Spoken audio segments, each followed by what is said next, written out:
All right, here, guys. All right, here. Let me show you guys what we want to talk about today. Let me show you guys what I'm going to talk about. Okay? This is what I'm going to talk about. This headline right here.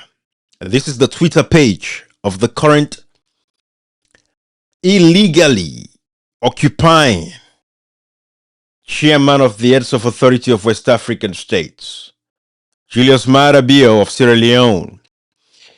You all know is currently the chairman, even though illegal. That's if you follow if you've been following my page, my YouTube and my Facebook page, you know exactly why I say it is illegal, right? Based off of the last live that I did, I talked about the fact that we don't have the election results in Sierra Leone, the June 24th, 2023 elections. But this tweet is what I want to talk about today. I'm going to pose the question to you, and I want you guys to tell me if Julius Maada Bio is justifiable in him acting as this moral element in Africa's quagmire today. As we've seen a lot of patriots, a lot of heroes rising up across the continent of Africa to redeem the people of Africa once again. So is Julius Maada Bio, is he justifiable in positioning himself, in acting like he is the best person to speak on democracy across Africa, when even currently as the president of Sierra Leone is illegal because he does not have the elections results for the June 24th, 2023 election? So that is the fundamental question I want to pose to you guys. And that is what we're going to talk about. And what I intend to do is to give you guys, a bit of a historical perspective here too, so that we can all be on the same page, with what is actually happening, because I want to draw, your memory so that you can understand exactly my position, as to why, I'm posing a question to you all that is Julius Maada Bio, who's currently occupying, the chair for the Heads of Authority of West African States, ECOWAS, if he is a justifiable figure to speak about coups and no coups and countering coups and thwarting coups, is he the man who is currently even involved in a constitutional coup because he lost the elections and did not hand over power? So let us come and, check into this, investigate this. Again, this is why I have my platform. Again, follow if you haven't followed so you don't miss out. This is why I have the platform, Saving Africa Uncensored. Because for people like myself, it's about making sure that the truth is out there. We want to ensure that the truth is out there. You know what you should know and you can make a better decision out of that. Right? I'm going to share with you everything that I share with you. If you think it's not facts, then counter me. But I'm going to give you the facts because I have the evidence to prove, and then we'll take it from there. So again, I'm going to start with what is currently happening now, and then I'm going to take you guys back, down history lane so you can see exactly what we're talking about. So let me bring the screen back on here so you guys can see what we're talking about, because I want you guys to understand that if Africa today, we're seeing the rise of coup d'etats, we're seeing the rise of, military folks, wanting to, redeem their people again. I think it's best you understand why. Again, like I said in my last presentation that I did, there was an era back in the 90s leading up to the 2000s, right? Where the 80s to the 90s leading up to 2000s, especially the 80s to the early 90s, the people wanted, were tired of democracy again in Africa. People wanted to, the military to come and save them. So the people have tried democracy again over the past 20 years, at least, and they've seen that, oh, democracy doesn't really work. And so the people want the military regime to come again, because in every African country, the constitution makes provision for the military to safeguard the achievements of their people. Every constitution in Africa, every country has that in their constitution. For the military to safeguard the achievements of the people. What is the achievements of the people? It's democracy, for one, right? So in a country where you have elections and the results are not there, nobody has the results in Sierra Leone. You can ask, don't quote me, go find out. The results, disaggregated data, polling station by polling station, it's not available. Go on the ECSL website, do your own research. So again, it is that era now where people want to, want the military to come back and save them from these treacherous and corrupt leaders. These thieves, these crooks, these old and some of them are young that have come together to stifle the progress of the people of that nation, of the continent of Africa. So the people understand this and they are looking up to, redeemers again and saviors that would come and, redeem them from these corrupt leaders. So let me show you and answer the question why I believe Julius Maada is not a competent figure to speak on democracy right now as it is. The state of democracy across Africa is not a competent figure to speak against, patriots redeeming our people in Africa. He has no moral value. He has no moral compass or competence to speak on those issues. Anything that has to do with democracy, is not qualified to speak on democracy. Is not qualified to speak against coup d'etats across Africa. He lacks the moral compass. He lacks the moral competence, and he does not have the moral fortitude to speak on any of those issues as it relates to coups across Africa, or even speak about upholding democracy across Africa. He has no moral value. He has no moral compass, no moral fortitude, and that is what I want to speak to you guys about. So like I said again, let me show you guys this page right here. This is him bragging right now, right? This is December 14th as of yesterday. I'm going to play the video so you can see, but let's read this first. As chair of ECOWAS authority, I highlighted the rise in unconstitutional government changes as a major threat to regional stability at the 68th ordinary session. I reaffirmed ECOWAS' commitment to democratic governance. I call for urgent progress in establishing the ECOWAS single market, improving the trade liberalization scheme, and strengthening cross-border infrastructure. I also announced a key ECOWAS measure to lower air travel costs across West Africa starting 1 January 2026. Again, the second part of this tweet, I'm not going to focus on, I'm not going to talk about, because I don't want to distract you. I want your attention span to be focused. I'm only going to speak on this first part of the tweet. As chair of the ECOWAS authority, I highlighted the rise in unconstitutional government change as a major threat to regional stability. That is the area I want to focus on as the chair. So again, like I said, he is illegally occupying the chairmanship of the heads of authority of West Africa because he's not qualified for that position based on the fact that he lost the elections. They had to negotiate, like my friend and our leader would say, Alfred Peter Conte would say, he had to negotiate the elections, and elections should not be negotiated. The votes of the people should be what counts towards an elections. The votes of the people should be what matters as far as electing their leaders. It shouldn't be negotiated how the results of an election goes. That is a quote from Alfred Peter Conte. You can look him up. All right, in Sierra Leone. No way for us to negotiate, and that's what's happening here. In Sierra Leone, the elections was negotiated. It was not the votes of the people that determined whether Julius Maada is the president of Sierra Leone. So again, based on that first line, he is illegally occupying the presidency in Sierra Leone, which means he is not qualified to be the chair of the heads of authority of ECOWAS. You can take me anywhere you want to take this. You can take me to any court of law. I'll beat that case flat out, and I'll sue you for $1 million for filing a frivolous lawsuit against me. So go ahead and do it, and I'm challenging every one of you guys watching this, and I'm telling you again that Julius Maada is not qualified to be the chair of the heads of authority of ECOWAS. I can challenge that anywhere. That is what I want to show you guys. So now, let's listen to the video itself, what he's saying. I think ECOWAS, they had this 68th session as ECOWAS heads of authority. All the presidents in West Africa came together talking about they want to discourage or not, highlighting the rise of unconstitutional government changes as a major threat to regional stability. Yes, it is a major threat to regional stability because the people are looking for patriots. They're looking for saviors now. They're looking for people who's going to come and save them from the hands of these corrupt thieves and rogues that are acting as leaders across Africa. So now let's watch the video together. This is the video. Let's play this video. I'm going to start it for you guys.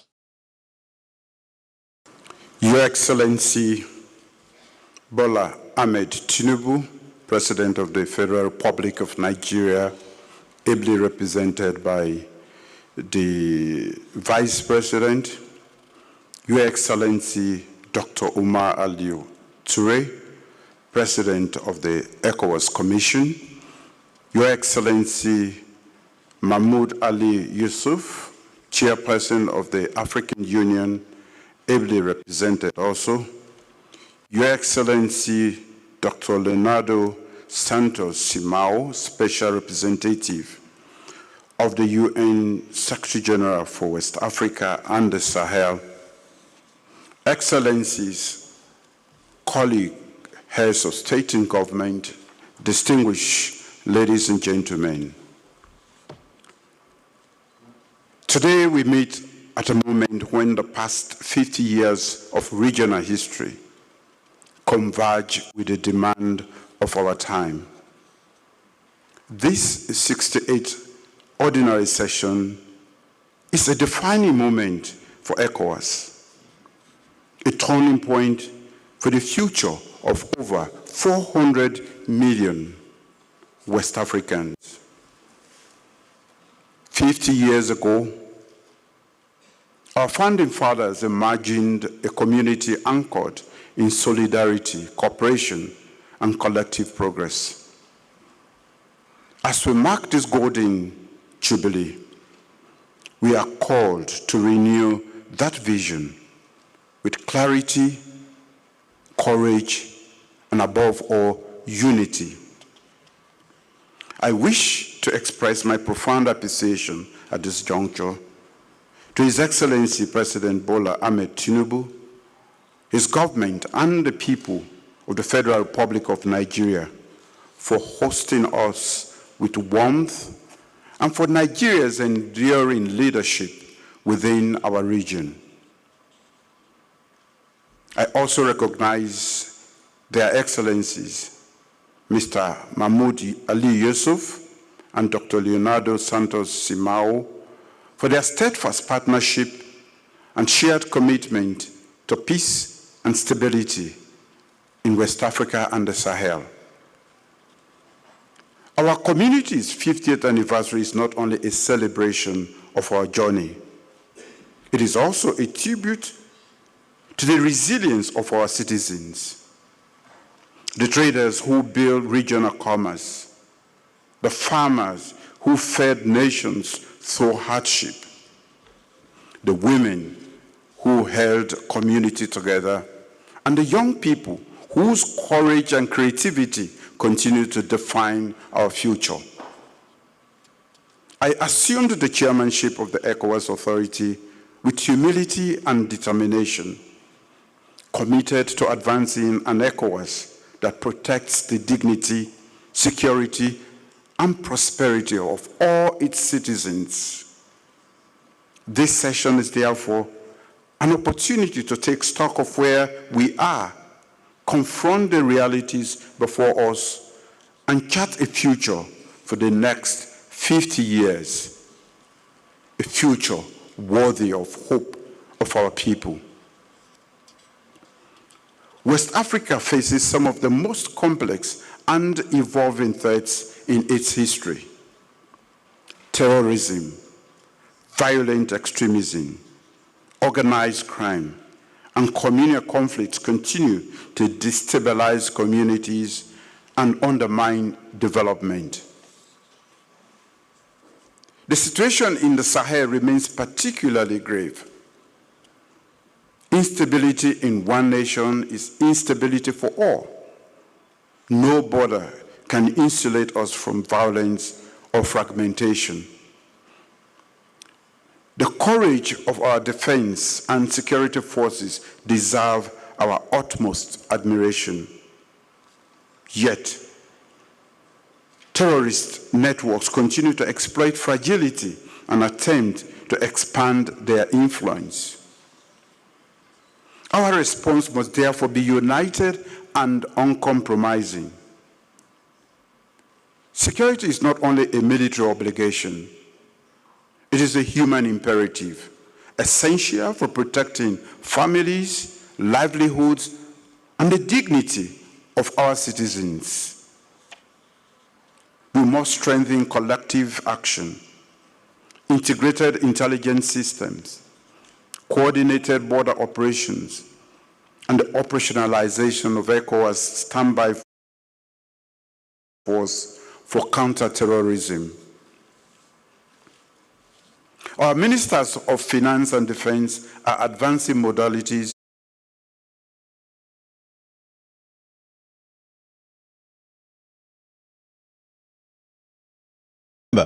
This live is focused basically solely on the fact that I'm challenging Julius Maada Bio and every one of his people that he does not have the moral compass to discuss anything that has to do with saving democracy or talking about against coup d'etats as it is across West Africa, of the patriots, the military, and their people that are redeeming and trying to redeem the people of Africa that are in bondage under the clutches of oppression from people like himself, where Sierra Leoneans are today and under bondage, where Nigerians, Ghanaians, well, Ghana is fairly doing well, but the Benins, all of these countries across Africa, especially in the West African region, you look at the East African side, you look at, Uganda, Tanzania, Kenya, people are being oppressed and suppressed. They cannot speak up. No rights to free speech, no rights to protest. All of these are issues that are facing Africans today. And Julius Maada, I can tell you guys, is part of the problem. In Sierra Leone, we don't have the results. But what I want to show you is, first of all, for you guys that don't know this, I want to show you, let's go back to the beginning. Who is Julius Maada? How did he come to power? I want you to listen to this, right? Let's learn so we can understand where we're coming from. And this is the reason why I say this man has no moral compass to discuss military coups across Africa. Let's listen to this. I want you guys to go, and I'm taking you back to 1992. That's how much you have to know about this man. Again, he's been involved in four military coups. Four. Three military coups and one constitutional coup. Three military coups, one constitutional coup. So listen to me, and I'm going to break it all for you. Let's watch this video together. I want you guys to listen to this.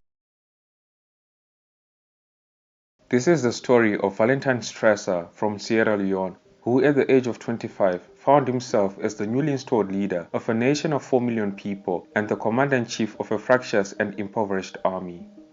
He and his cronies seized power in a military coup in 1992, and Stresser ruled for 4 years until he was deposed, as you'd have probably guessed by now, via another coup.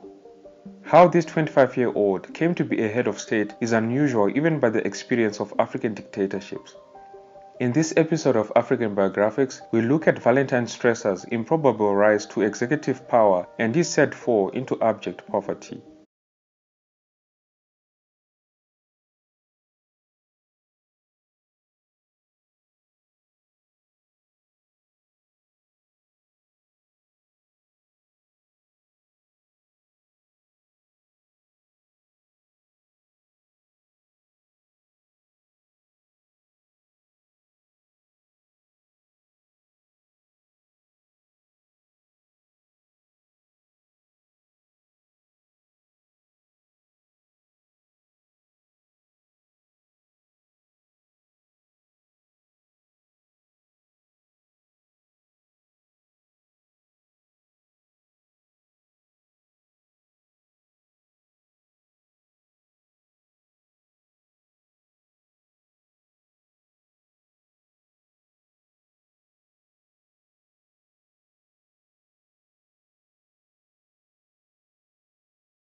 So there was a coup within their own coup. So 1992, they came to the power through a coup d'etat. In 1996, Julius Maada Bio overthrew Captain Strasser in another coup, almost killed him, but he was dropped off in Guinea-Conakry. But that is a conversation for another day. But he overthrew his own boss man because the disagreement was simple. The disagreement was that, and this is what Julius Maada Bio lied. Who's Julius Maada Bio? I want to show you guys on the screen so you know who I'm talking about whilst I'm talking. This is him right now. I want to show you guys what I'm talking.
And that I will do right. And that I will do right. To all manner of Guys, I just realized I muted my mic. God, man. without fear of favor. Without fear of favor, affection or ill. Guys, thank you. Thank you, Mr. TV. I just realized I muted my mic the whole time, man. Muted my mic.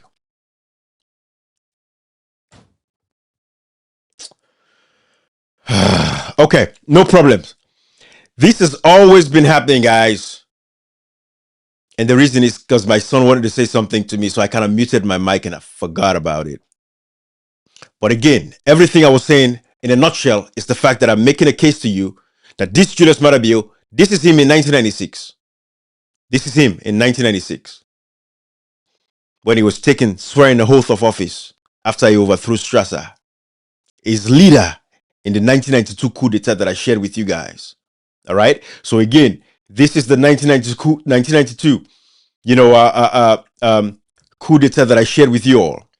So, and I hope you guys heard this. This is Strasser. This is Julius Maada Bio's boss. And I'm going to make sure, let me see the time so I could clip this off. I probably, God knows how much time I spent. Thank you, Mr. TV1, man. Appreciate you for letting me know my mic was freaking muted. Bullshit. But it is what it is. But that's the fact of the matter. This is what I want to show you guys, okay? So this is Captain Strasser, 1992. It was the head of the coup. And this is why I say Julius Maada Bio has no moral compass to speak about coup d'etats, all right?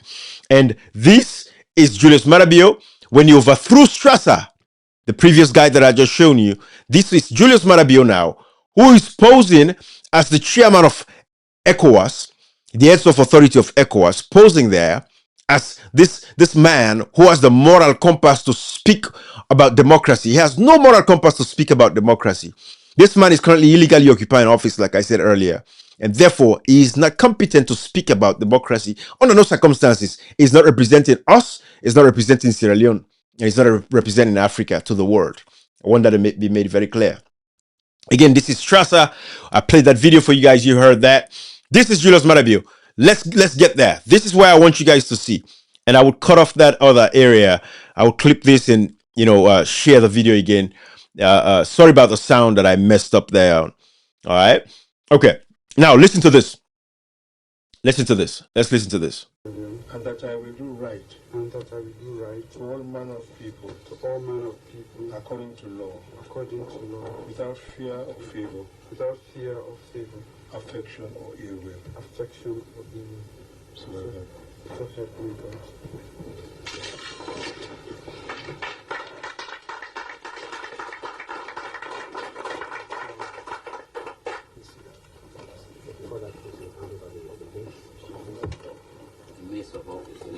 I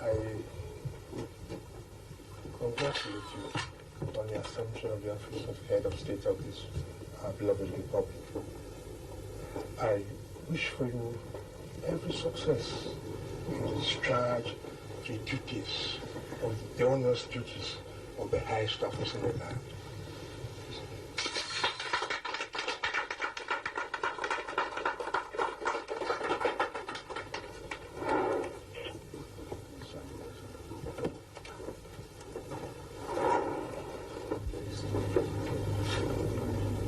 Members of Supreme Council, senior officers, ladies and gentlemen, I want to thank you all for being present here this afternoon to witness this oath taking.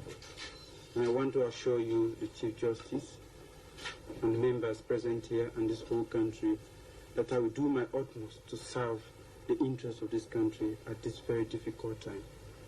And in doing so, I need the support of everybody in here and every facet of this society that I have promised to serve. I thank you all.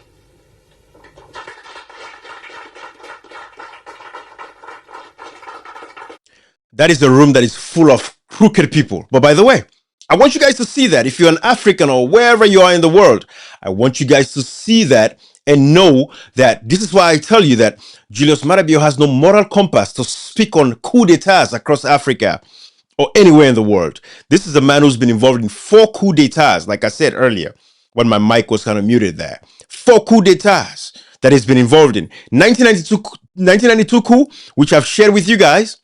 1996, which I just shared with you guys. And again, in 1996, 2 coup d'etats, where there's this video where he said, because again, we had an elections in 1996. The SLPP contested. And we had the other political parties contested.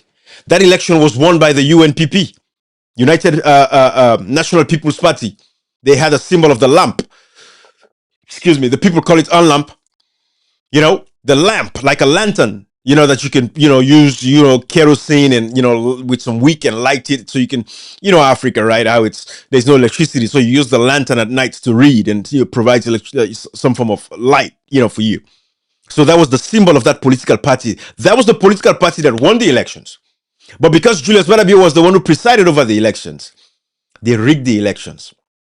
And also within that period, that 1996, that was the time we saw the most egregious infractions and crimes against the people of Sierra Leone. The cutting off of hands, short sleeve and long sleeve.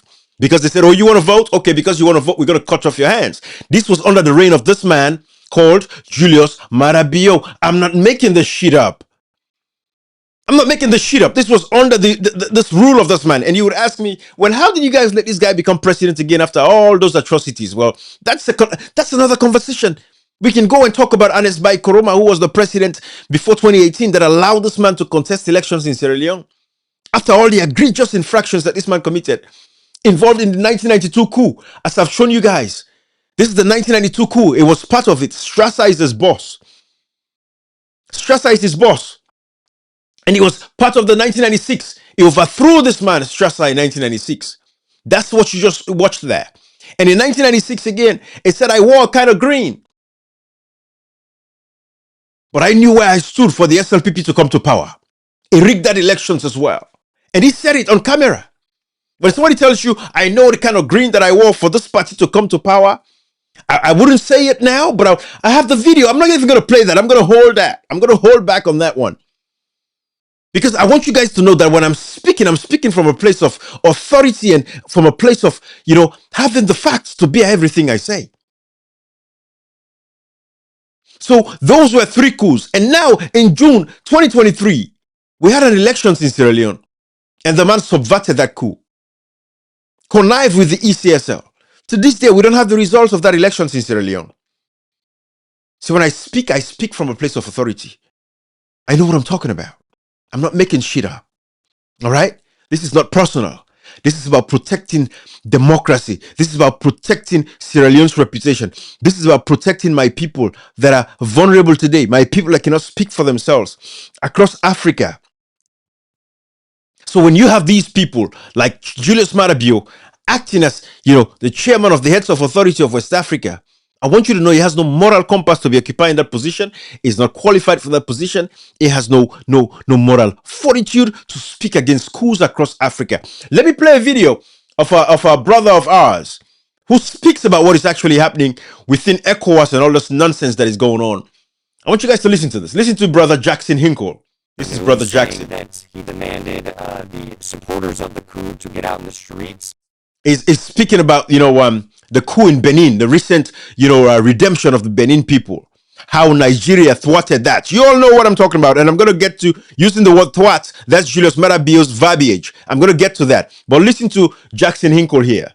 Listen to him. Protests against the French-backed president, and a lot of people did do that. So it's very, very disheartening to see that Nigeria is taking their dictates from a random white guy in Europe who has an approval rating of like 5% amongst his own population, and they're doing his bidding by now going and airstriking, presumably, innocent people that are just fighting for their sovereignty in another African nation. We also saw today that ECOWAS, which is an imperialist tool in Africa, and the African Union, another imperialist tool, both condemned this coup effort, but I fully stand by it, and I hope for the best. I hope that they make it out alive, and I hope that they are able to assert sovereignty in Benin once more. So again, this was Jackson Hinkle on the moat, with George Galloway, standing in solidarity with the patriots of Africa. Because when we have white folks to this point, our white brothers, our white counterparts at this point, they are standing with the patriots. That tells you everything that you need to know. These African leaders like the Julius Marabios, these guys are the neocons of Africa now. They are standing, Julius Marabio, they are standing in the gate. They don't really care about the people of Africa anymore. That is why you go to most of these African countries, all you see is filth and dirty. There's dirty countries. They don't care about the people. In Sierra Leone, we see dead bodies all over the streets these days now. They don't care about the people flying all over the place, acting as this tough guy. And this guy, Julius Marabio, travels every week. There is no week that he does not travel. You can check. You can just look at his Twitter feed. His X feed gives you everything you need to know. When I tell you how frequently this guy travels, this guy has nothing better to do in his country. He is traveling constantly. But when you have our white counterparts, our brothers like Brother Hinkle here, speaking about this, I want you guys to listen to this. Listen more of this. Listen to this. And of course, the puppet president has not been seen, has he? Not a still, not a video, not. Just to give you guys a backdrop, they were speaking a few hours after because the Benin coup succeeded. But then Nigeria came by with the jets and bombed citizens that were actually standing up with the soldiers to take over the government. Nigerian jets came by and bombed people of Benin, intervening into the sovereignty of Benin. This is what actually happened. So listen to them when they speak about that. I want you to understand it is giving that backdrop so you just understand this was like 24 hours after the Benin coup, because the Benin coup was November 26th, I think. So it was right about that. The 27th was when they did this, or a few hours later. So listen, have that in mind. This was like on the 27th or so. Listen to this, okay? Have that in mind. On the radio, that doesn't sound like someone who is firmly in power, does it? Of course not. It sounds like he's trapped like a rat somewhere in the capital city. Whether he's trapped by his own security forces or whether he's trapped by the coup leaders, I guess, is yet to be determined. But you would think that if this coup failed and everyone was arrested, you would have at least someone from his administration who would have come out on national television and said that simple fact, given a statement. Well, all that we saw was the interior minister from the Talon government, who's the former or current president, depending on how you look at the situation. He went out on private TV airwaves, not the national syndicate that was taken over in the morning by the coup leaders, and he gave a statement. And as for the president, you're correct. No one knows where he is. No one has seen him. There hasn't been any phone calls from him, any. Again, I want you to understand, this was like 24 hours after the Benin coup, when the soldiers, the patriots, took over Benin. At the time, they already had control. This is what these guys are talking about. But then the Nigerian military came later on and bombed the guys in certain positions and people that were coming out to celebrate. All right? They bombed them. Yes? So that's what we're talking about. So I want you to have that context when you're listening to this, okay? Media appearances, any videos, nothing whatsoever. So I guess we're still waiting for the answers on that. And what do you make of this, Tinubu? The Listen to this. Nigerian armed forces are being offered help from Donald Trump.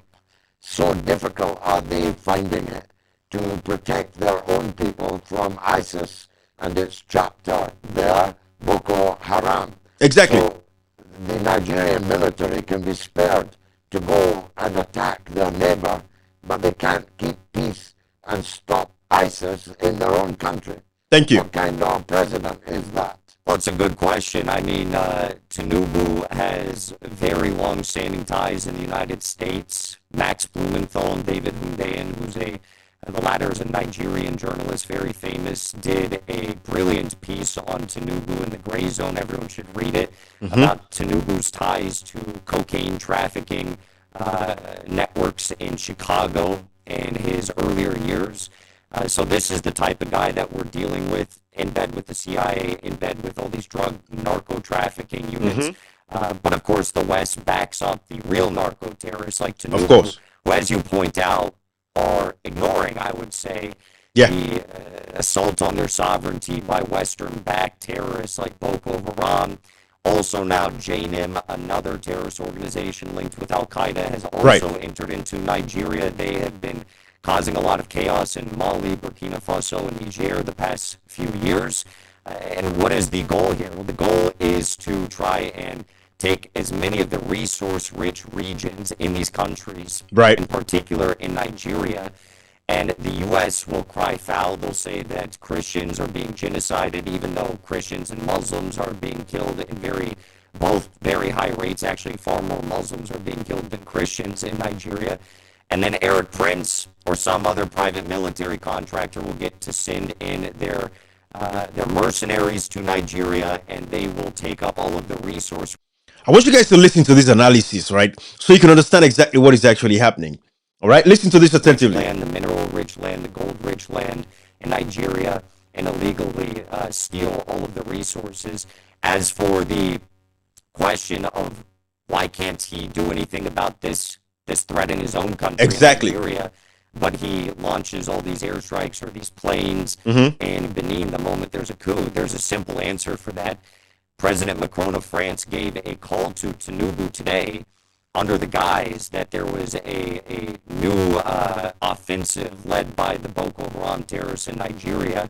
He made an emergency call, and apparently it wasn't about Boko Haram, because if it was, I'd imagine those fighter jets would have been used to do targeted airstrikes, hopefully on the terrorists, but instead they were used to go into violate the sovereign airspace of Benin and presumably strike the coup leaders. Now, as you mentioned, Narco Rubio.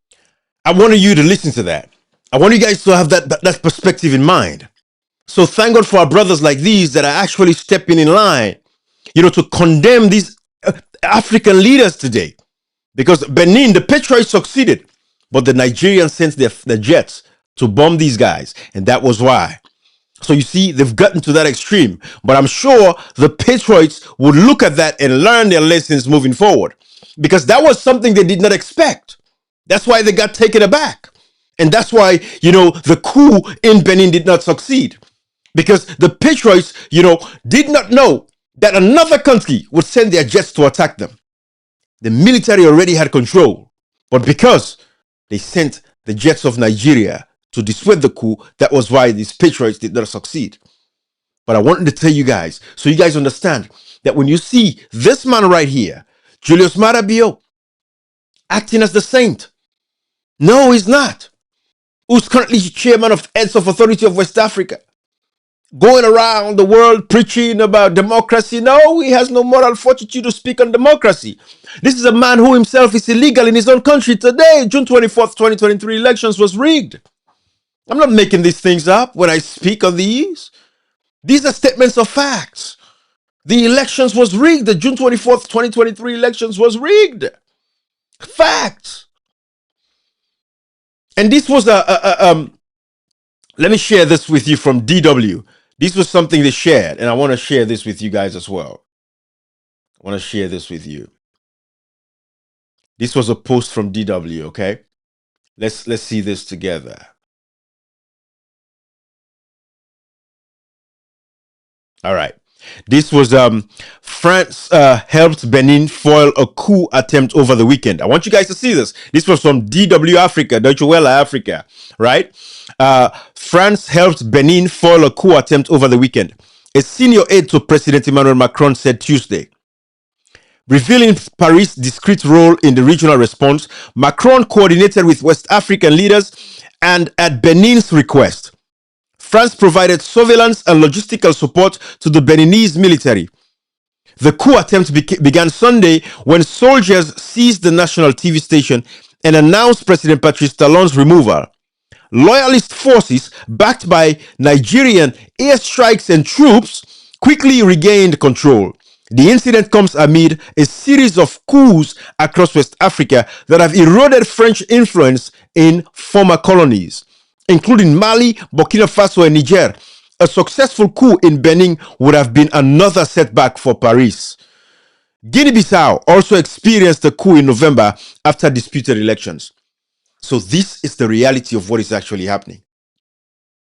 I'm just giving you guys all of this, but I want to tell you the focus of my message here today is to let you all know that Julius Maada Bio, this man does not qualify to be parabolated across the world, speaking on behalf of us, the African people, or representing West Africa. Julius Maada Bio is not qualified. Look at him when he was taking oath of office in 1996 after he overthrew Captain Strasser. He was his own leader in the first coup in 1992. This is him taking oath of office. So what moral compass does he have to condemn coups across Africa or anywhere in the world? When the same reasons that he proffered, it's the same reasons today in Africa the people are calling for patriots to save them and rescue them from these corrupt leaders like himself. This is Julius Maada Bio. He has no moral compass, no moral fortitude, no moral competence to represent the people of Africa or West Africa. That is the point I want to make for you guys. He can dispute this all he wants. His people can dispute this all he wants, but it's a statement of fact. Because why was he involved in all of these coups d'etats? It was because he was standing in solidarity with the people of Africa and the people of Sierra Leone specifically at the times that he got involved in these coups d'etats. Facts. Facts. Those were the reasons they proffered. You listen to his speech that he gave. So nothing justifies why this man is speaking against coup d'etats across West Africa. When even right now, he lost the elections and he has no right to speak on democracy across anywhere in Africa. No right. He lacks every right to do so. I can challenge him to that. He lacks the right to do so. And that is what I wanted to share with you guys. That is what I wanted you to see. There was there was a German professor who did an extensive research on on the elections in Sierra Leone on June 24th, 2023. And he talked about This is something that he talked about, to tell the world how the elections in Sierra Leone were stolen. And this is something, everybody's aware of.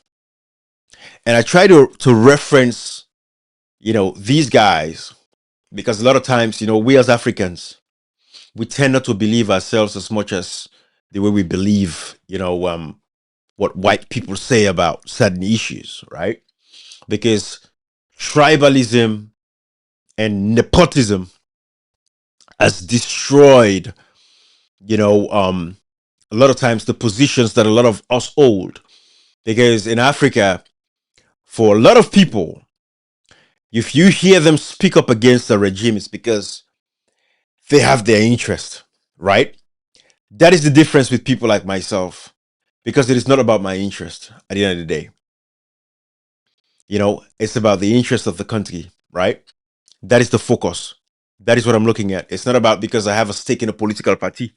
It's not about, me wanting a position in a political party. So if they come to power, they would remember me, right? Or give me a position. That is not what I'm doing this for. I'm doing this because I believe that Sierra Leone as a country, or Africa as a whole, as you can see my platform, Saving Africa Uncensored, as a whole, we deserve so much better. We deserve a lot more. And, I saw a documentary of a young guy the other day, and he did a video on, and he's talking about why, African countries are always dirty, and it made me think.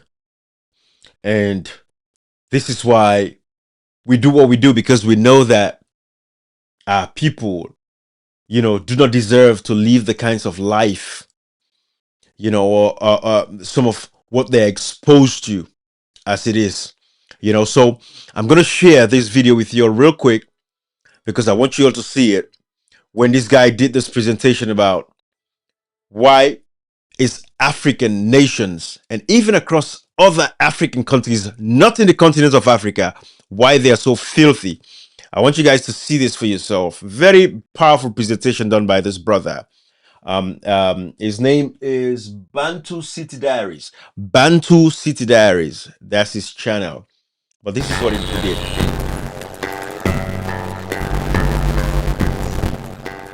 Has it ever crossed your mind why African cities look like this and Western ones look like that? Have you also ever wondered why African cities are littered with rubbish and have open gutters, while Western and other cities outside Africa appear clean and well maintained? Does a country have to be wealthy to have well-planned, litter-free streets? In general, why is urban planning in Africa so poor compared to the West and East Asian countries, or even the GCC countries? Take a look at your cities like Onitsha in Nigeria, Kano, Enugu, Abeokuta, Ibadan, Nairobi, Abidjan, Accra, Rwanda, Yaoundé, Douala, Kinshasa, or Kampala. The haphazard urban planning in these cities, marked by open gutters, rubbish-filled streets, inadequate infrastructure, resembles something designed by the same architect. There is often... Absolutely. This is a powerful presentation done by this brother. Again, his channel is, as you can see here, Bantu City Diaries. Very powerful. All right. And I want you guys to see it. Bantu City Diaries right here. Yeah. Bantu City Diaries. That's his channel right there at the bottom, okay? That's his channel right there. Bantu City Diaries. Very powerful presentation, guys. Go check out his YouTube channel. Bantu City Diaries. This is why people like myself are on social media. Because of this foolishness and nonsense. We're tired of it. And then you have people like the Julius Maada Bios. These guys. Go look at Sierra Leone. Go look at our streets, gutters, exposed, nasty, filthy. People are dying on the streets. Their corpses are laying on the streets. Traffic is going by their corpse. These kids that have been, damaged by these drugs, because Sierra Leone is the hub today. Again, if you know that. Julius Madabio's daughter is dating Bole Yusuf Leidekus, who's the most wanted drug dealer in Netherlands and Belgium. Julius Madabio's daughter, this man right here, is dating that criminal who brings cocaine from South America and distributes it across Europe and the Americas. Is this the man that has the moral compass to be traveling across the world and telling us bullshit? So this is why we do what we do, guys. These guys go around perambulating, talking big game, but they have nothing to offer to our people. Big game, big talk, boisterousness. But I blame the people of Africa, because even the people of Africa themselves, a lot of them are very unserious. We have a lot of good people in Africa, but a lot of our brothers and sisters are very unserious. This is, for me, I don't even believe there should be any form of entertainment across Africa. And even if these corrupt thugs and thieves are the ones organizing these engagements or these festivities, the people of Africa that are suffering should not attend. I believe in that. They're organizing festivals and this and that, blah, blah, blah. Like in Sierra Leone, they recently had a festival. I believe that the people should not be attending those festivals. Personally, that's my thought process on that. I said I wanted to share a video with you all from brother Simon Perez. We're gonna hear his name here. It's a German name, Simon Primus. Let us listen to brother Simon Primus. All right, this is something I've been meaning to share with you guys. I want you guys to listen to this. When I say the election was rigged in Sierra Leone, this is what I mean, and this is why I say Julius Madabio has no moral compass, no moral competence to speak about democracy. Listen to this, guys. My name is Simon Primus, and I am an assistant professor of political science at the Friedrich Alexander University of Nuremberg-Erlangen in Germany. For several years... Let me start from the top. Hello, my name is Simon Primus, and I am an assistant professor of political science at the Friedrich Alexander University of Nuremberg-Erlangen in Germany. For several years, I have been working on voting behavior in Africa's transitional democracies. And in this video, I discuss voting patterns in Sierra Leone, particularly in light of the highly contentious recent presidential election. First, a quick breakup of the events. Sierra Leone is a West African country with a population of roughly 9 million and has written a remarkable democratization success story. Despite grappling with one of the lowest per capita incomes globally, the country has been a highly competitive democracy for 2 decades and experienced 2 peaceful turnovers of power. On the 24th of June 2023, Sierra Leone held its general elections. After 2 days of counting, the Electoral Commission announced the re-election of incumbent President Julius Madabio, securing 56% of the national vote.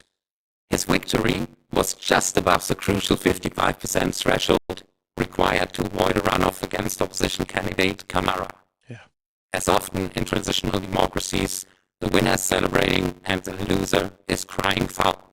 However, in this particular case, both national and international observers have raised significant concerns about the official result, pointing to logistical problems, statistical inconsistencies, and a notable lack of transparency in the tabulation of results. Listen to this. Many experts, including the renowned political scientist and author of How to Rig an Election, Nick Cheeseman, suggest the election was rigged. The most compelling evidence comes from the parallel vote tabulation conducted by the Civil Society Coalition in Sierra Leone.